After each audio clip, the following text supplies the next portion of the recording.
Isang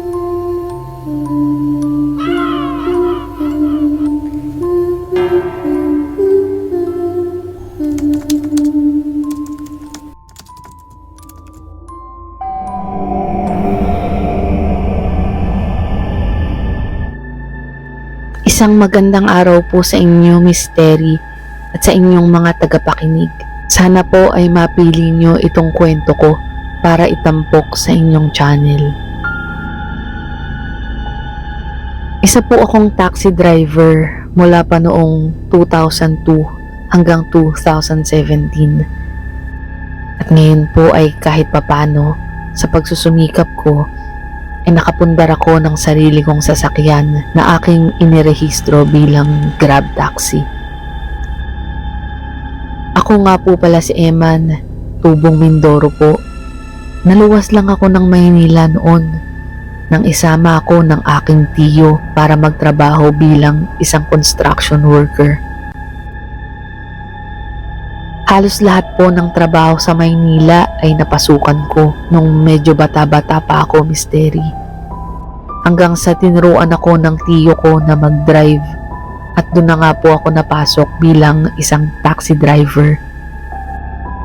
At dito na nga po mag-uumpisa ang kwento ng aking kababalaghan. Nag-umpisa po ang lahat isang gabi, mga bandang 10:00, nang may pumara sa aking isang lalaki sa may Caloocan. May katangkaran at may pangangatawan siya, Miss Terry. Sa tingin ko ay nasa edad 28 hanggang 32 na siya. Hindi ko masyadong maaninag ang kanyang muka dahil gabi na nun at sakto pa na walang ilaw yung poste kung saan siya ay nakatayo. Huminto ako at binuksan ko ang salamin sa may passenger side para marinig ang kanyang sasabihin. Agad itong yumuko at pasimpleng sumilip sa bintana at mahinahong nagsabing, "Sa Cavite lang, bossing. Pwede ba?" Nagdalawang isip ako sa narinig kong yun. Nung panahon po kasi na yun ay uso yung mga hino-hold up na taxi. Pero nasabi ko na lamang sa sarili ko na mukha namang hindi ito gagawa ng hindi maganda.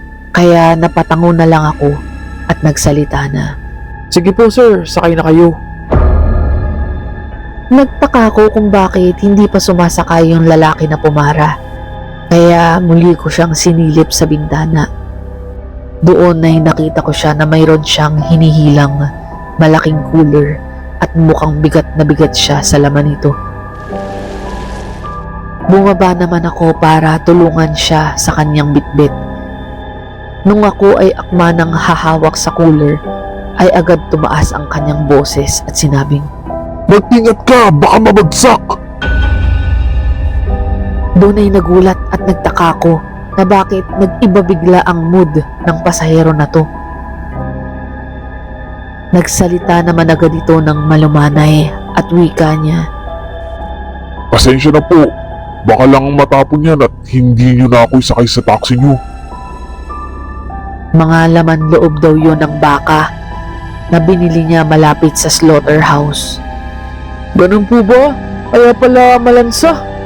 Doon na lang po ilagay natin sa compartment at hindi pwede ito sa loob at baka mangamoy." Ang sabi ko sa kanya. Hindi na siya umangal pa at binuhat na lang namin yung cooler sa likod at sabay na kaming pumasok ng sasakyan. Sa tabi ko siya umupo, Miss Terry. Sa una ay tahimik at parang nagpapakiramdaman kami. Ako ay nakikiramdam kung may gagawin siyang masama sa akin. Nabasag na lang ang katahimikan nang magsalita siya at mag-usisa tungkol sa buhay ko. Parang nakahinga ako ng maayos kahit papano. Nakwento niya na namamakyaw daw siya ng mga lamang loob, pero mas paborito daw ng mga parokyano niya yung atay, baga, at lalo na daw yung puso. Ginagawa daw nila itong sahog sa mga panindang ulam at minsan daw ay pulutan ng iilan. Bago pa lang daw siya sa negosyo niya dahil ang totoo daw ay tubong samar siya. Naisama lang daw siya ng kanyang pinsan dito sa Maynila. Lagpas na kami ng Kawit nang matanong ko siya ulit kung saan nga pala ulit sa Cavite. Sa bandang Naik daw. At kapag nando na daw ay ituturo na lang daw niya kung nasaan ang daan. Bago pa lang daw siya kaya hindi niya alam yung pangalan ng lugar.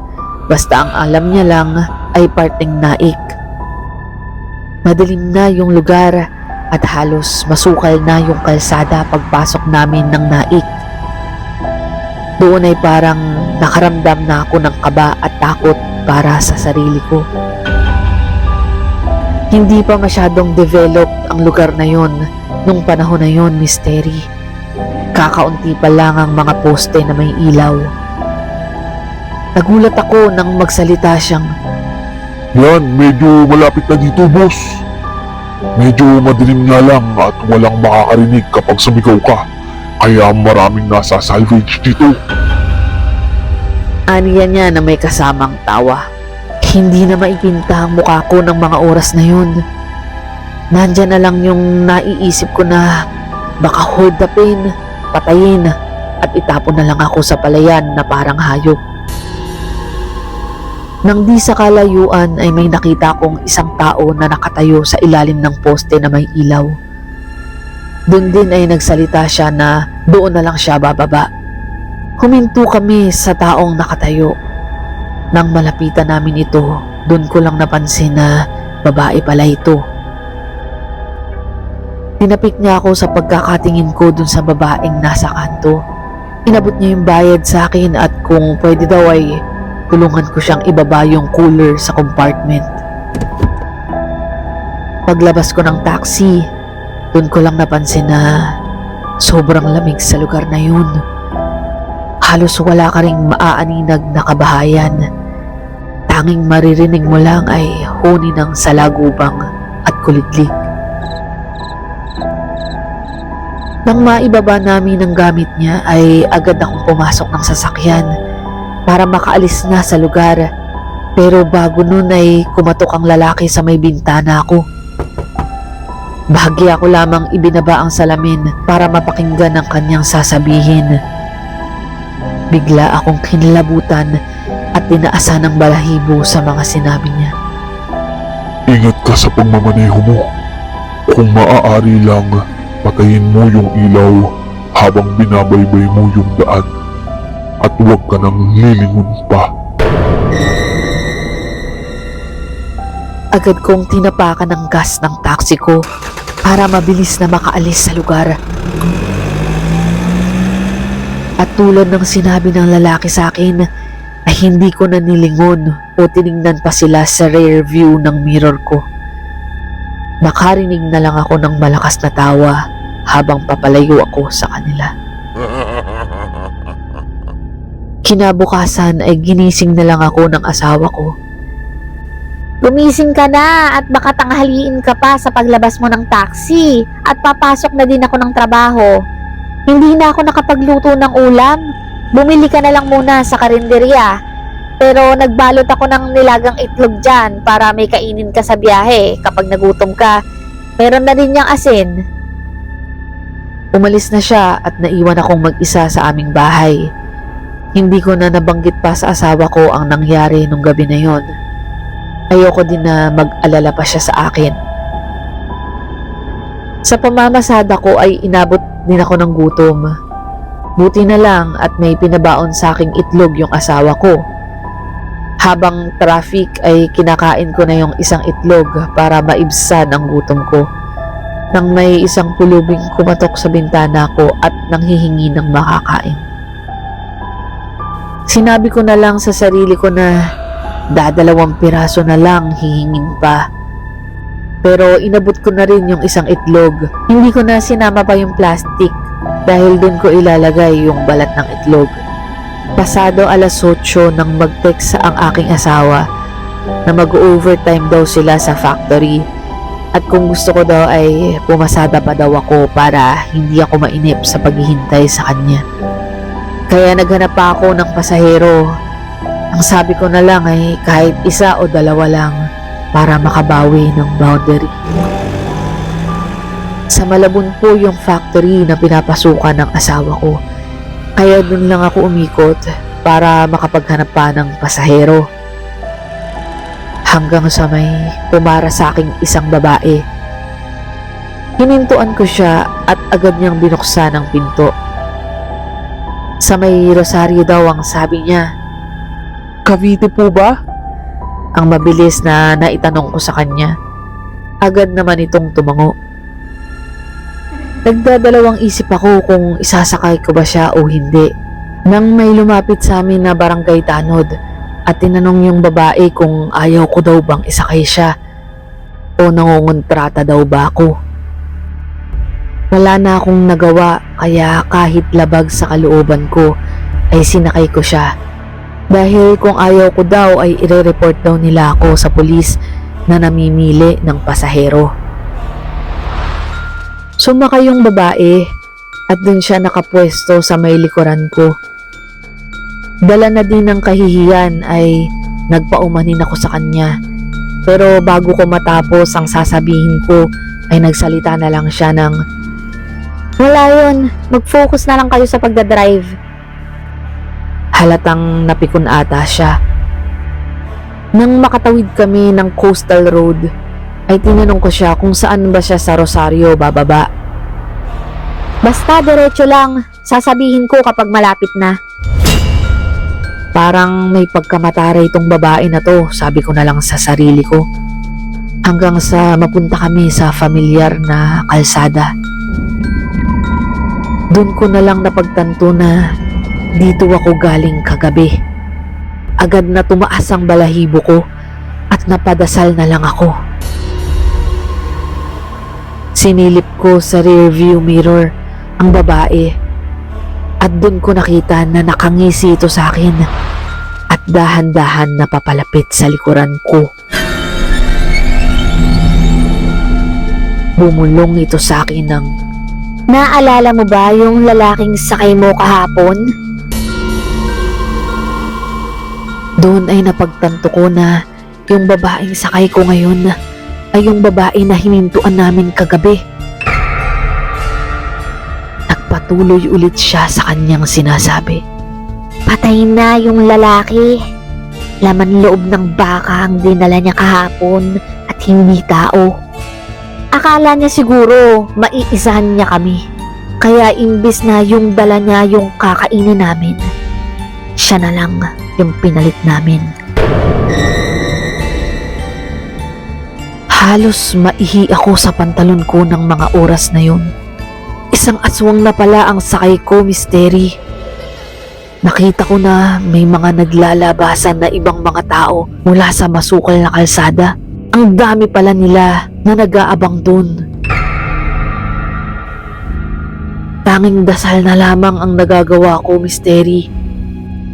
Hanggang sa maalala kong may asin nga pala ako sa bulsa mula doon sa pinabaon sa akin ng aking asawa. Agad kong kinuha ito at agad na isinaboy sa babae. Nagsisigaw ito at lumabas ng pintuan ng sasakyan. Napaatras naman yung mga tao na papalapit sa akin. Nilapitan nila ang babae na lubhang nasaktan sa ginawa kong pagtapon ng asin sa mukha niya. Nang makakuha ako ng tiyempo, ay agad kong hinarurot ang taxi na dala ko. Hindi ko po alam kung gaano kabilis ang tinakbo ng sasakyan ko, baka layo lamang sa kanila. Nang tingnan ko sila mula sa rear view mirror ko ay nakita kong hinahabol pa rin nila ako. Parang aso ang paraan ng kanilang pagtakbo. Isinaboy ko pa sa kanila ang iba pang asin na natira sa akin para tumigil sila sa paghabol. Hanggang sa makakita ako ng isang bayan na mailaw na at may rumoronda na mga tanod. Agad akong humingi ng saklolo sa kanila. Sa barangay hall ay tila hindi makapaniwala ang tanod at ibang tao habang nagkukwento ako ng aking karanasan. Bakas sa mukha nila yung pagkatakot at pagkabahala, habang yung iba naman ay hindi naniniwala. Nag-alok sila na kung pwede ay samahan ko sila na puntahan yung lugar na sinasabi ko. Pero sa laki ng takot ko sa nangyari, ang nasabi ko na lang ay sila na lang at hindi na ako pupunta sa lugar na yun. Pinuntahan ng mga tanod at pulis ang lugar, pero wala silang naabutan o nakitang ibang kahina-hinala sa lugar. Pero yung isang pulis ay may dalang isang cooler. Natagpuan daw nila yun at parang itinapon lang sa palayan. Inimbitahan ako ng mga pulis para sa investigasyon. Nagpa-unlock naman ako sa kanila at agad nila akong pinauwi nang matapos ang kanilang mga tanong. Simula noon, Misteri, ay hindi na ako nagawi sa lugar na yon. Pero ang balita mula sa isa kong kasamahan sa taxi ay na-develop na daw yung lugar na yon. Nakapangasawa siya ng taga roon at balita daw talaga sa kanila na pinamumugaran daw yun ng mga aswang. Maraming salamat po sa pakikinig sa aming storya. Maaari po kayong magpadala ng inyong sariling kwentong kababalaghan sa misteryoSadilimTV@gmail.com. Malaking bagay rin po kung kayo ay makakapag-subscribe sa aming channel. Maraming salamat po at hanggang sa muling Misteryo sa Dilim.